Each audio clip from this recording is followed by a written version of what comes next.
हमारे इस चैनल मैथिली गंगा को लाल बटन दबाकर सब्सक्राइब करें व घंटी के निशान का बटन दबाएं ताकि सभी नए वीडियो आप तक तुरंत पहुंचे बिल्कुल मुफ्त।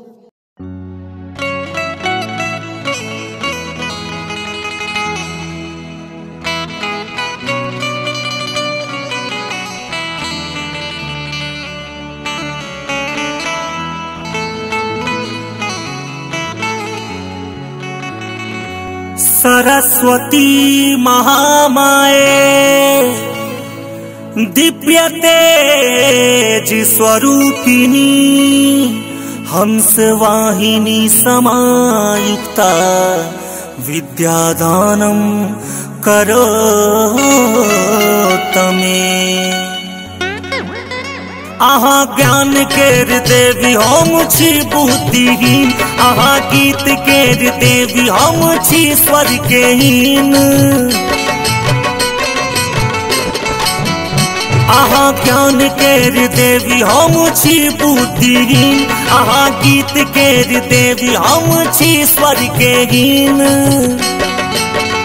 आहा तार सा सितार के झंकार कर छी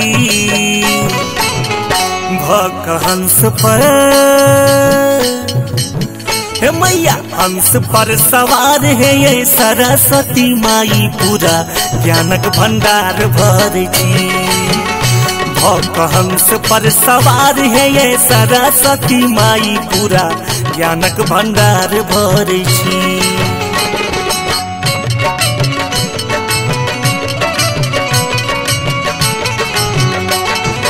अपने सुन रहे छी गंगा कैसेट की प्रस्तुति।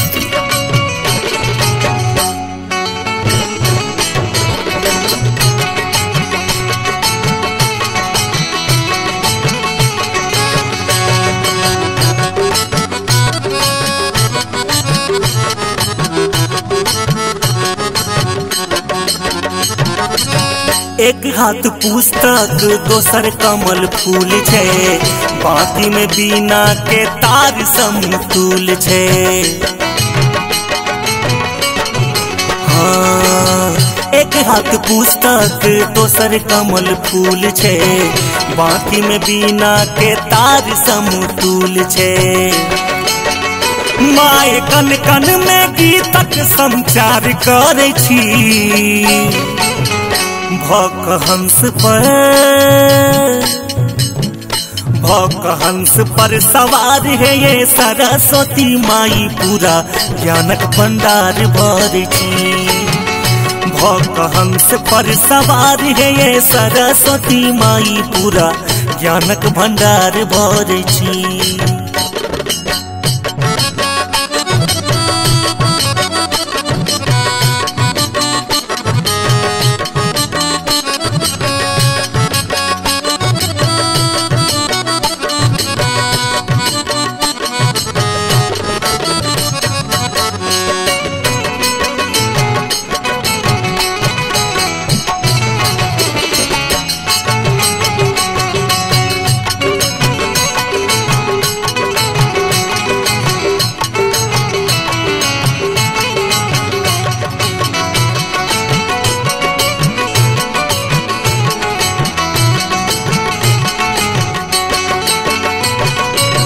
कालियो दास बुद्धि पावे, चरण के धूल माजे माथ में लगावे।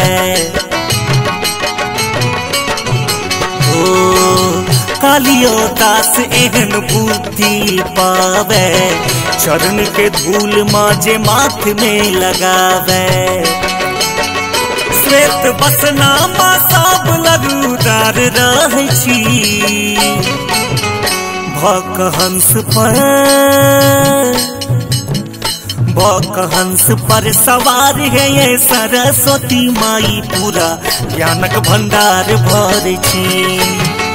भक हंस पर सवार है ये सरस्वती माई पूरा ज्ञानक भंडार भर छी।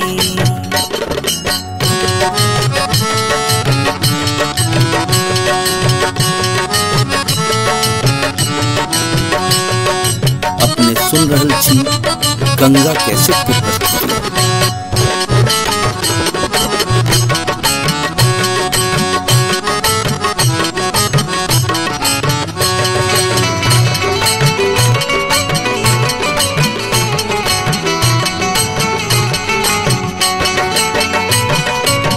हमरो दिया कंठ हम स्वर साधक दूर करू हे माई अछि दे बाधक। हाँ हाँ हाँ हमरो दिया कंठ हम स्वर साधक दूर करू हे माई अछि जे बाधक। दुर्गा नंद अमित पर ने विचार कर छी भक हंस पर सवार है ये सरस्वती माई पूरा ज्ञानक भंडार भर छी। भक हंस पर सवार है ये सरस्वती माई पूरा ज्ञानक भंडार भर छी। हमारे इस चैनल मैथिली गंगा को लाल बटन दबाकर सब्सक्राइब करें व घंटी के निशान का बटन दबाएं ताकि सभी नए वीडियो आप तक तुरंत पहुंचे बिल्कुल मुफ्त।